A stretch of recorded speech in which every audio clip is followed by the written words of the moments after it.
بسم اللہ الرحمن الرحیم۔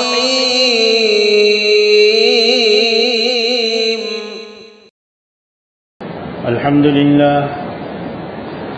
لله نحمده ونستعينه ونستغفره ونؤمن به ونتوكل عليه ونعوذ بالله من شرور أنفسنا ومن سيئات أعمالنا، من يهده الله فلا مضل له ومن يضلله فلا هادي له، ونشهد أن لا إله إلا الله وحده لا شريك له، ونشهد أن سيدنا ومولانا محمدا عبده ورسوله.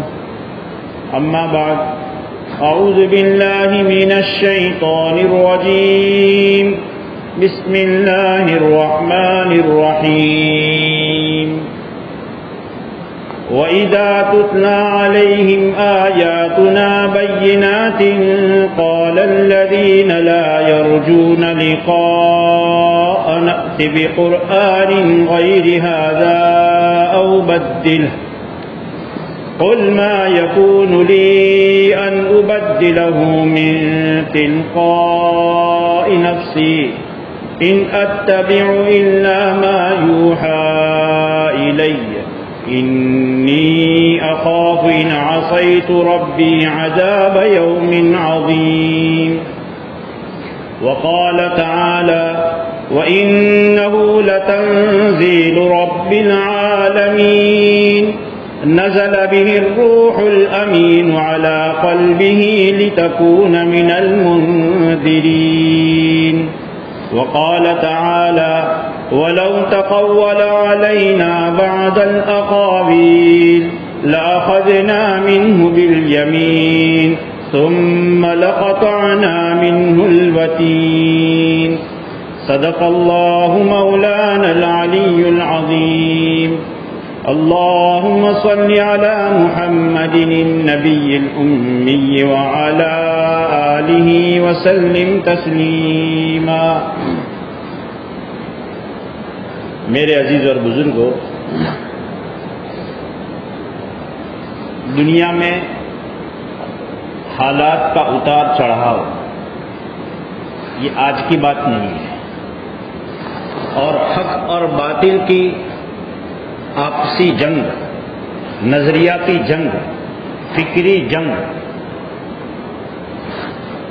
یہ آج کی بات نہیں ہے، ابا آدم کی پیدائش کے دن سے.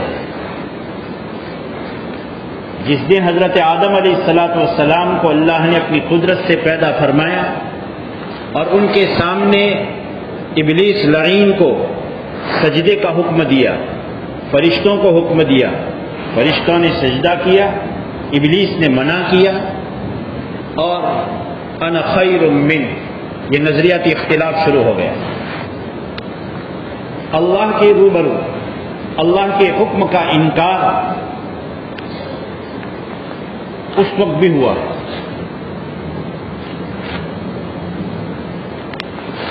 اور قرآن کریم پر اعتراض کرنے والے یہ کوئی نئی بات نہیں ہے. قرآن کو پڑھیے، قرآن کو پڑھ کر کے دل کو اطمینان ہو جاتا ہے کہ ایسے حالات کے یہ آیت قبول نہیں، وہ قبول نہیں.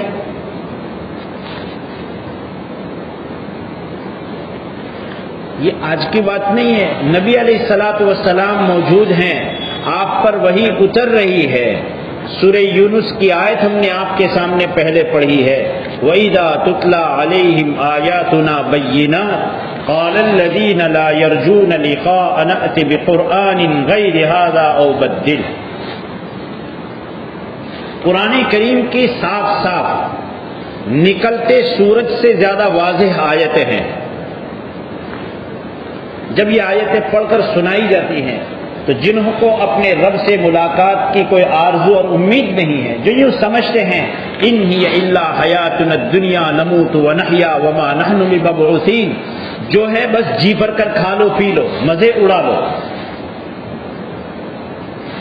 اس زندگی کے بعد کچھ نہیں ہے، رب کے حضور حاضر نہیں ہونا ہے، جن کا یہ نظریہ ہے وہ لوگ یوں کہتے ہیں اس کے علاوہ دوسرا قرآن آیا، یا یہی قرآن رکھنا ہے تو اس میں ذرا چینجنگ کر دو۔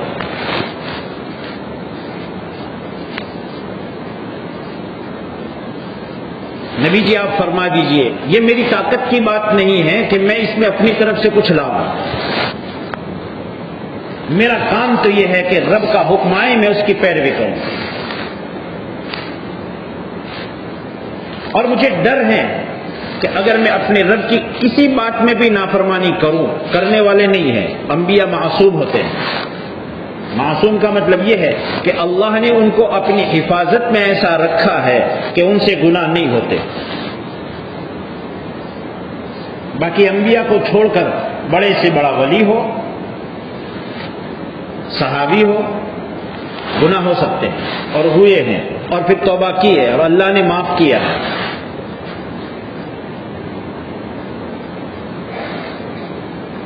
نبی علیہ السلام فرما رہے ہیں، اللہ فرما رہے ہیں کہ پھر آپ کہہ دیجئے اگر میں اپنے رب کی نافرمانی کروں مجھے بڑا ڈر ہے، بڑے عذاب کا مجھے ڈر ہے، ایک خطرناک دن میں بڑا عذاب آنے والا ہے۔ اس سے بڑھ کر یہ کہنا، ہمیں پہلے تو یہ یقین رکھنا ہے کہ یہ جو کتاب اللہ نے اتاری ہے، ایک بات جھوٹ بات بار بار جب کہا جاتا ہے اور پھر کوئی آدمی اس کو سنتا ہے بار بار، تو اس کے دل میں شیطان وسوسے ڈالنا شروع کرتا ہے۔ جتنی یہ غلط بات کہی جائے اتنی ہی اس کے مقابل کی سچی بات کا ہم آپس میں مذاکرہ کریں کہ یہ قرآن قیامت تک باقی رہنے والا ہے، اس کا ایک حرف، اس کا ایک نقطہ، اس کی ایک حرکت، یعنی اس کا زبر، اس کی زیر، اس کے پیش، وہ قیامت تک کے لیے تبدیل ہونے والا نہیں ہے۔ یہ ہو سکتا ہے کہ کوئی قوم بحیثیت قوم کے اس کو اپنے لائحہ عمل سے اس کو چھوڑ دے، وہ اس کی بدقسمتی کی بات ہے، لیکن اس قرآن میں تبدیلی نہیں ہے۔ نبی علیہ الصلوۃ والسلام کے متعلق اللہ فرما رہے ہیں وَلَوْ تَقَوَّلَ عَلَيْنَا بَعْضَ الْأَقَاوِيلِ لَأَخَذْنَا مِنْهُ بِالْيَمِينِ ثُمَّ لَقَطَعْنَا مِنْهُ الْوَتِينَ۔ یہ ہمارا سچا نبی بھی اگر اپنی جانب سے قرآن کریم میں کوئی بات کہہ دیتا ہم اس کی گردن کاٹ دیتے۔ اتنی گھبراہٹ کی بات ہے۔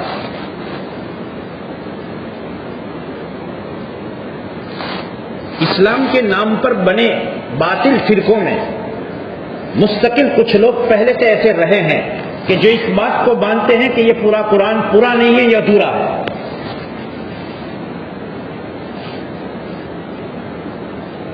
لیکن ہمارا نظریہ یہ ہے اور ہمارے عقائد میں یہ بات شامل ہے، ہمارے یعنی پوری اہل سنت والجماعت میں یہ شامل ہے کہ قرآن کریم میں ایک حرف کی تبدیلی نہیں ہے، جو تھا وہ پورا ہے، جو آیت جہاں لکھی جانی تھی کہ قرآن کریم پورا، یہ جو اس وقت ہمارے سامنے اس کا نقش موجود ہے، اصل تو یہ کلام الہی ہے اور اللہ کا کلام ہے۔ انسان عارضی ہے، انسان کی بات ختم ہو جاتی ہے، لیکن رب کریم اپنی ذات میں، اپنی صفات میں، اس میں کسی طرح کی تبدیلی نہیں ہو سکتی ہے۔ انسان کا مزاج ہے کہ اس کے سامنے اگر آپ دو چار اس کے کلمات کی تعریف کے کلمات کہو، شبد بولو، تو اس کی طبیعت میں اس کا اثر ہوتا ہے، اس کو اچھا لگتا ہے۔ اس کے سامنے جبکہ اس کو ماننے والے دو چار آدمی موجود ہو اور دو چار کڑوی کسیلی سنا دو، اس کے چہرے پر اس کا اثر ظاہر ہوتا ہے۔ میرا رب ان صفات سے پاک ہے، اس کو کسی برائی کرنے والے کی برائی سے اور تعریف کرنے والے کی تعریف سے، اور پوری انسانیت اگر ایک چٹیل میدان میں جمع ہو جائے اور تمام کے تمام لوگ ایسے بن جائیں کہ سب سے زیادہ متقی اور پرہیزگار شخص کے دل کی طرح سب کے دل بن جائیں اور سب متقی اور پرہیزگار بن جائے، رب کی کبریائی میں رتی برابر فرق نہیں۔ اور پوری انسانیت مل کر کے رب کی نافرمانی پر آ جائے. اور ایک دن آئے گا لا تقوم الساعة الا على شرار خلق اللہ، اور کما قال النبی صلی اللہ علیہ وسلم، قیامت مخلوق میں سے بدترین لوگوں پر قائم ہوگی. اس دن بھی اللہ کی بڑائی میں فرق نہیں. اللہ کا کلام، اللہ کا کلام ہے، یہ اللہ کا کلام ہے. اللہ جیسے دنیا کے بدلتے حالات سے اللہ تبارک و تعالیٰ کی بڑائی میں فرق نہیں ہے، ایسے ہی اللہ کے اس کلام میں بھی کوئی فرق نہ ہوا ہے نہ ہونے والا ہے. یہ جو ہمارے پاس لکھا ہوا ہے یہ اس کلام کا نقش ہے کہ اللہ نے جو اپنے جبرائیل علیہ السلام اپنے فرشتے کے سامنے پڑھ کر بھیجا، اور جبرائیل علیہ السلام نے آپ کے قلب مبارک پر، آپ کے دل مبارک پر اتارا، اور آپ علیہ السلام نے صحابہ کے سامنے پڑھ کر سنایا. اور آپ نے فرمایا ایک روایت میں کہ جس کا جی چاہتا ہو کہ ایسے قرآن پڑھے جیسے کہ اللہ نے پڑھ کر بتایا ہے، عبداللہ ابن مسعود کی طرح پڑھے. ہمارے یہاں تو پڑھنے کے انداز بھی طے ہے، کسی حرف کے بولنے کے انداز میں بھی تبدیلی نہیں ہو سکتی ہے. چاہے کہ کوئی کسی آیت کو نکال دے، یہ تو ہو سکتا ہے کہ کسی چھپے کاغذات میں چھپے قرآن میں کوئی آدمی اپنے قرآن میں کسی آیت کو نکال دے، وہ اس کی مرضی کی بات ہے. لیکن اللہ کا کلام جو ہے، جو اللہ نے پڑھ کر سنایا ہے، جو اللہ نے اپنے نبی کے دل پر اتارا ہے، قیامت کی صبح تک اس کے ایک حرف میں، اس کی ایک آیت میں، اور آیت کے ایک ٹکڑے میں، اور ایک حرف میں اور اس کے ایک نقطے میں فرق ہونے والا نہیں ہے. یہ یقین رکھو، جتنا باطل کو سنایا جائے اتنا گھروں میں مذاکرہ کرو کہ اس میں تبدیلی نہیں ہونے والی. اللہ اپنے نبی سے فرماتے ہیں کہ نبی اگر ہماری طرف سے کہیں بات میں تبدیلی کر دیتے ہم ان کی گردن کاٹ دیتے. آپ کہیں گے کوئی اور بولتا اس کی گردن کیوں نہیں کٹ جاتی؟ نبی کا بولنا وہ اللہ کی طرف سے تھا، ہمارا بولنا یہ بھونکنے والے کتوں کی طرح ہے، اس سے کوئی فرق نہیں پڑتا. لیکن نبی اگر کہے وہ بات جو اللہ نے نہیں کہی ہے، اور وہ نبی یوں کہے کہ اللہ فرما رہے ہیں حالانکہ ہونے والا نہیں تھا، تو اس کا مطلب یہ ہے کہ میسنجر ہی بات میں گڑبڑ کر رہا ہے. جو میسنجر ہے بات کو لے جا کر کے پبلک تک پہنچانے والا اور ریلیز کرنے والا ہے، وہ اگر درمیان میں گڑبڑ کرے تو یہ بڑی زیادہ نقصان کرنے والی بات ہے. کہ جائے کہ پبلک کو پہنچانے کے بعد ایک شخص دوسرے شخص کو غلط سلط کر دے، اس سے کوئی فرق نہیں پڑتا، اس لیے کہ وہ میسنجر کی طرف سے جو میسیج ہے اصل شخص کی طرف سے وہ تو چھپا چھپایا تیار ہے، اس پر اس کا جنرل نمبر لگا ہوا ہے اور وہ اس کی کاپی میں سیو ہے، محفوظ ہے. دنیا اس میں گڑبڑ کرے اس سے کوئی فرق نہیں پڑتا، لیکن جو اصل میسنجر ہے وہ تبدیلی نہیں کر سکتا.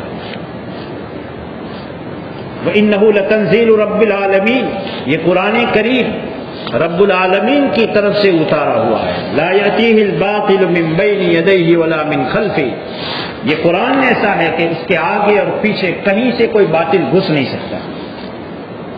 اس کتاب کے متعلق اللہ تبارک و تعالیٰ بالکل شروع میں فرماتے ہیں لا ریب فیہ،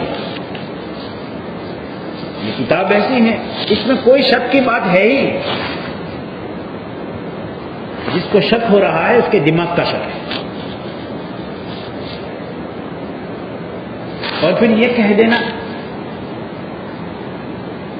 کہ یہ بات کے خلفاء کی گڑبڑ ہے،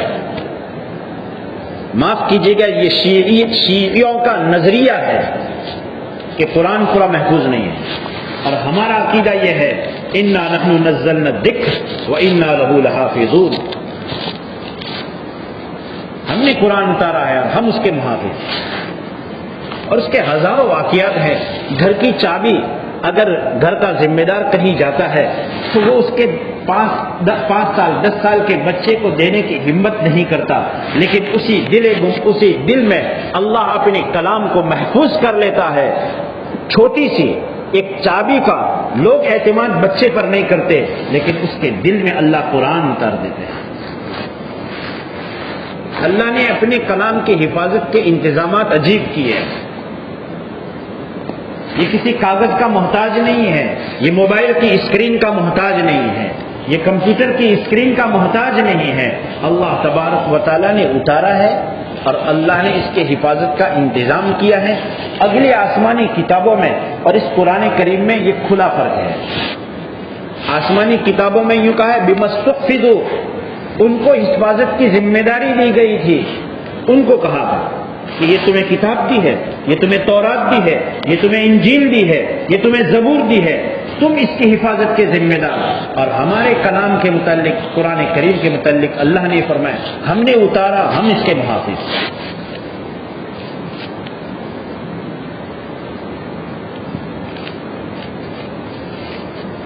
اس کی حقانیت اور سچائی کے لیے قرآن خود کافی ہے۔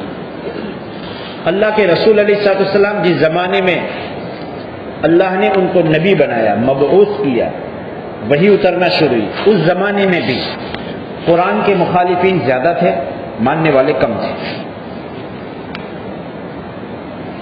اور آج بھی اگر غور کیا جائے تو قرآن کریم کو اس زمین پر مٹانے کے لیے جن کے پاس طاقتیں ہیں، اس کے مقابلے میں اہل اسلام کے پاس قرآن کی حفاظت کے جو انتظامات ہیں، اگر غور کیا جائے تو قرآن کے دشمنوں کے پاس طاقت مضبوط ہے، انسان ہونے کی طاقت، اور مسلمانوں کے پاس طاقت کی کمزوری ہے۔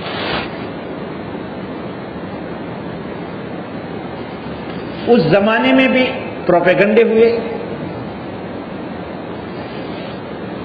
یوں کہا ہے، قرآن کہہ رہا ہے کہ اس کو تو ایک غلام ہے جو آ کر کے سکھلا جاتا ہے۔ قرآن نے فوراً للکار کر کے کہا کہ اگر ایسی ہی بات ہے تم اس جیسا لے آؤ، پورا قرآن لے آؤ، 10 سورتیں لے آؤ، ایک سورت لے آؤ، ایک آیت لے آؤ، شروع سے لے کر اب تک اور آئندہ زمانے میں بھی اس قرآن کے خلاف محنت کرنے والے بڑی مقدار میں پہلے تھے، آج ہے، آئندہ رہیں گے۔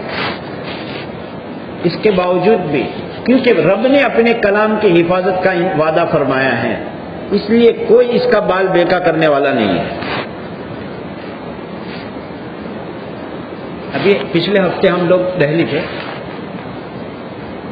مجھے یاد دے رہا تاریخ کے ساتھ، ورنہ وہاں تاریخ کے ساتھ بیان کی کہ ہمارے ہندوستان میں ایک مرتبہ ایک ہائی کورٹ میں اسی طرح کا کیس داخل ہوا۔ اس ہائی کورٹ کے ججوں کی جو بینچ تھی، اس بینچ کا صدر جو تھا وہ غیر مسلم، کیس کو خارج کیا جاتا ہے، اور اس غیر مسلم کا وہ فیصلہ آج تک آن ریکارڈ جمعیت کے پاس موجود ہے کہ قرآن ایک آسمانی کتاب ہے، اس میں کسی شخص کو بولنے کا کوئی حق نہیں۔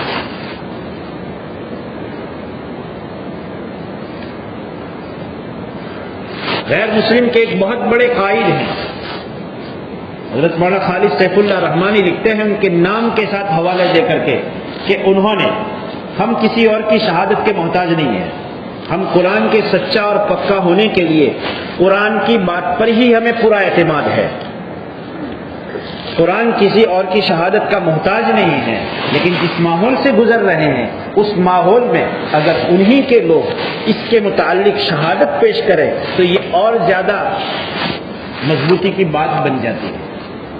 حضرت مولانا خالد سیف اللہ رحمانی نام بنام حوالے کے ساتھ لکھتے ہیں کہ جن کے تحریر کا خلاصہ یہ ہے، غیر مسلم قائد لکھتے ہیں کہ قرآن کریم ایک ایسی کتاب ہے، اس میں غیر مسلموں اور ہندوؤں کے لیے کوئی تعصب کی بات نہیں ہے، اور پھر لکھتے ہیں آگے کہ اس قرآن کی بات کے ماننے میں لوگوں کے لیے راحت اور آسانی کا پیغام ہے۔ اللہ کے کلام کے اوپر کوئی آدمی تھوکے گا، یہ سورج کے سامنے تھوکنے کی مثال ہے، کلام سورج پر نہیں جانے والا ہے، اس کے منہ پر وہ تھوک واپس آئے گا۔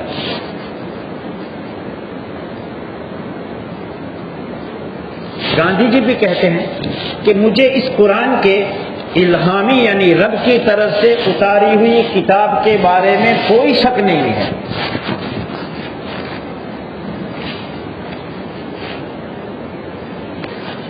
اس لیے اس بات پر ہم سب کو اپنا یقین مضبوط رکھنا ہے کہ یہ قرآن من جانب اللہ ہے، اللہ کی طرف سے ہے۔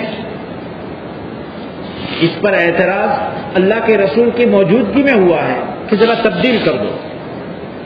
اسی طرح قل یا ایھا الکافرون جو نازل ہوا ہے، ہوئی ہے سورت، وہ کیوں ہوئی تھی؟ مشرکین نے ایک پروگرام رکھا تھا کہ ایک کام کریں، 1 سال آپ ہمارے بتوں کو اور ہمارے مذہب کو مانیں، اور دوسرا سال آئے گا تو ہم آپ کی بات مانیں گے۔ اللہ نے فرمایا قل یا ایھا الکافرون لا اعبد ما تعبدون، یہ نہیں ہو سکتا۔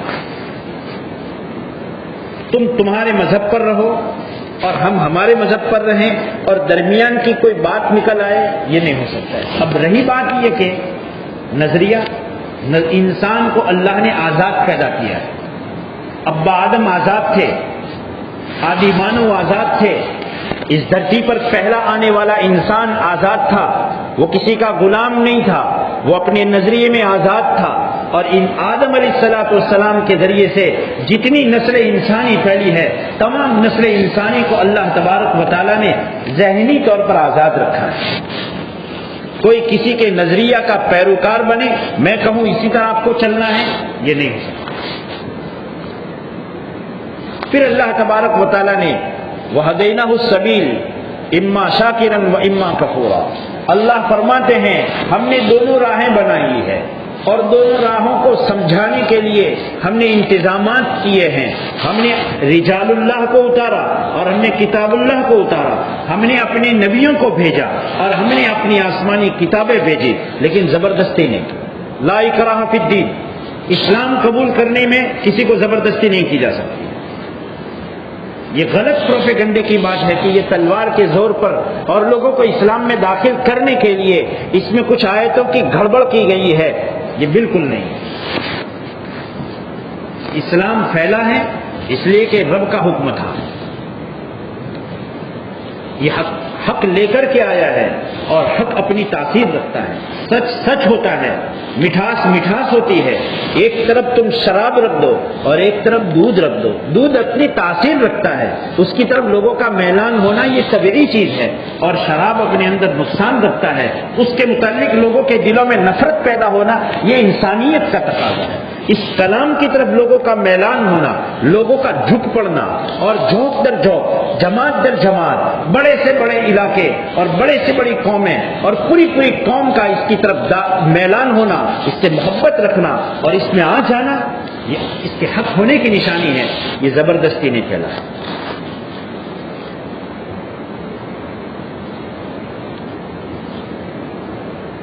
اور یہ کلام پاک جب تک قیامت قائم کرنے کا اللہ کا فیصلہ نہیں ہوگا، یہ مٹنے والا نہیں۔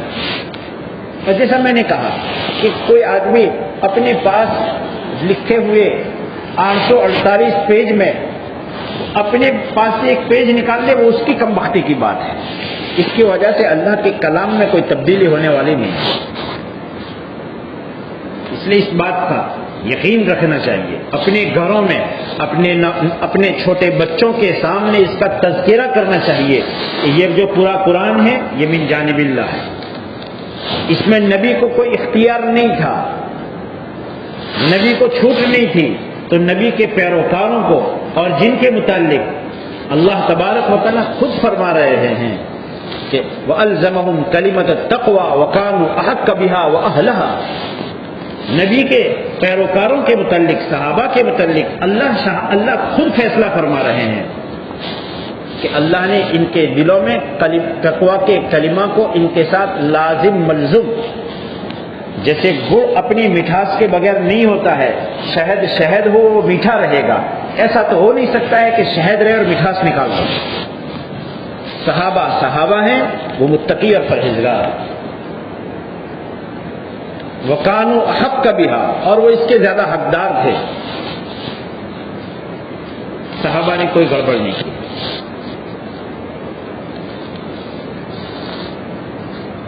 بلکہ نبی کی بات کے متعلق، نبی علیہ السلام کی ایک بات کے متعلق کہ کوئی اپنی طرف سے کوئی بات کہے، من کذب علی متعمدا فلیتبوأ مقعدہ من النار، جو مجھ پر جان بوجھ کر ایک بات بھی جھوٹی کہے وہ اپنا ٹھکانہ جہنم میں بنا لے۔ نبی علیہ الصلوۃ والسلام نے کوئی بات فرمائی نہیں ہے اور کوئی کہے کہ یہ نبی نے کہا ہے تو یہ تو نبی ہی نے تو کہا ہے کہ یہ قرآن مجھ پر اترا ہے۔ اب آج اگر کوئی آدمی اپنی طرف سے اس میں کوئی ایک بات اگر داخل کرتا تو وہ اس کی بربادی یقینی ہے۔ نہ حضرت ابوبکر صدیق رضی اللہ تعالیٰ عنہ نے قرآن کریم میں کوئی کمی زیادتی کی، نہ حضرت عمر فاروق رضی اللہ تعالیٰ عنہ نے اس میں کوئی کمی زیادتی کی، بلکہ قرآن تو اللہ کے رسول علیہ الصلوۃ والسلام کے زمانے میں ہی لکھا جاتا تھا۔ اس لیے حضرت زید بن ثابت رضی اللہ تعالیٰ عنہ کو جو کتابت وحی کا کام کرتے تھے، قرآن کریم کی آیت اترتی تو آپ علیہ الصلوۃ والسلام انہیں بلاتے اور پھر آیت لکھواتے۔ اور یہ جو ہمارا قرآن ہے کہ سورہ بقرہ اس کی 286 آیتیں، اس میں جو آیتوں کی ترتیب ہے یہ پوری ترتیب اللہ کے رسول علیہ الصلوۃ والسلام کی بیان کی ہوئی ہے۔ اس میں کوئی ایک آیت، اس آیت نمبر 1 کو ہم آیت نمبر 2 نہیں کر سکتے، بلکہ وہ اسی ترتیب سے حضرت نبی علیہ الصلوۃ والسلام نے امت کو سنایا ہے اور جمع کرنے کو کہا ہے۔ سورہ بقرہ کے بعد سورہ آل عمران ہے، اس کو پہلے ہم نہیں کر سکتے۔ ہاں رکوع ہے وہ بعد میں لگے ہیں، وہ لوگوں کی آسانی کے لیے لگے ہیں، لیکن آیتیں، سورتوں کی ترتیب، آیتوں کی ترتیب یہ ساری کی ساری من جانب اللہ طے ہیں، جو نبی علیہ الصلوۃ والسلام کے ذریعے سے صحابہ کو بتائی گئی اور وہ اسی طرح مرتب ہیں۔ یہ کلام پاک پورا کا پورا اللہ کا کلام ہے، اور اس پر حضرت امام احمد بن حنبل جو اس سے پہلے کے بیان میں نے عرض کیا تھا کہ انہوں نے صرف اتنی بات پر کہ یہ قرآن اللہ ہی کا ہے لیکن اللہ کا کلام نہیں ہے، مخلوق ہے، آپ نے اس پر کوڑے کھائے ہیں، اور ایسے کوڑے کھائے ہیں کہ اگر ہاتھی کو لگایا جاتا ہاتھی بھی بل بلا کر رو کر کے چلا جا سکتا تھا، لیکن آپ ایک پر ایک کھاتے رہے۔ لیکن آپ نے اللہ کے اس کلام کے متعلق اہل سنت والجماعت کے عقیدے میں رتی برابر بھی پھیر پھار ہو جائے، آپ نے اس کو گوارا نہیں کیا۔ اب وہ آیات کیا ہیں اور وہ آیات کن چیزوں کے متعلق ہے، ایک صرف خلاصہ کہہ دو، پھر اگلے جمعے سے انشاءاللہ اگر موقع رہا تو وہ آیات اور اس کا مضمون اور ان آیات کا آگے اور پیچھے کا منظر کیا ہے اور کس کے متعلق یہ کہی گئی ہے اور کیا حالات تھے اور یہ آیات ہیں، ان ساری چیزوں کو ہم سمجھیں گے۔